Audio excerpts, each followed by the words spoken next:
que je te raconte l'histoire de la femme qui a passé 1 an et demi dans une grotte? Ok, mais par contre, moi, je ne raconte mes histoires qu'aux enfants qui se lavent les dents. Donc attrape ta brosse à dents, ton dentifrice, et tu frottes jusqu'à ce que l'histoire soit terminée. 3, 2, 1, 0. Est-ce que tu as déjà visité des lieux insolites comme un désert, un canyon ou une grotte?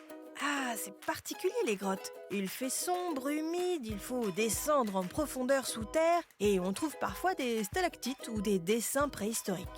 Il y en a plein des grottes en France qui se visitent. Mais en général, on descend, on fait la visite et on remonte à la surface.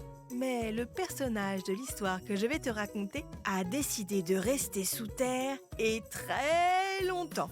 Tu veux savoir pourquoi cette personne a voulu s'enfermer seule dans une grotte? Je vais te raconter la suite de cette histoire dans un instant. Mais avant, j'ai une devinette pour toi. À ton avis, est-ce que le chocolat est bon pour tes dents?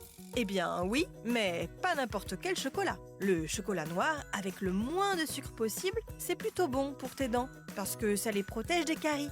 Mais le chocolat au lait, alors là, c'est une autre affaire. C'est bourré de sucre et pas vraiment terrible pour tes dents. Pour en revenir à notre histoire de grotte, c'est une sportive de haut niveau qui a décidé de tenter l'aventure, une expérience qui n'a jamais été faite. Rester 500 jours sous terre, dans une grotte, toute seule, sans voir personne. 500 jours, ça fait 1 an et demi. C'est très long, toute seule dans une grotte. En plus, dans le noir, la lumière du soleil ne descend pas jusqu'en bas. Elle a bien sûr emporté de quoi boire et manger, de quoi dormir aussi, une lampe de poche, des livres, du tricot, de la peinture pour s'occuper, une caméra pour se filmer, et c'est tout. Elle n'avait ni montre, ni horloge, ni télé ou téléphone. Du coup, impossible pour elle de savoir ce qui se passait dehors, mais surtout de savoir quel jour on est ou l'heure qu'il est. Est-ce le jour ou la nuit? L'heure de dormir ou de manger? Imagine, elle a vécu 1 an et demi sans savoir combien de jours étaient passés. Elle pensait même qu'elle était restée moins longtemps dans sa grotte.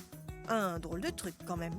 Eh bien, elle a tenu jusqu'au bout. Le but de cette expérience scientifique était d'évaluer l'impact physique et mental d'un isolement total et d'une perte de repères temporels. Comme quoi, l'être humain est capable de bien plus de choses qu'on ne le pense.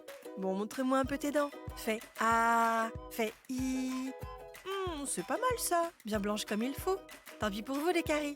Allez, maintenant, au lit. Je vais pas aller me coucher.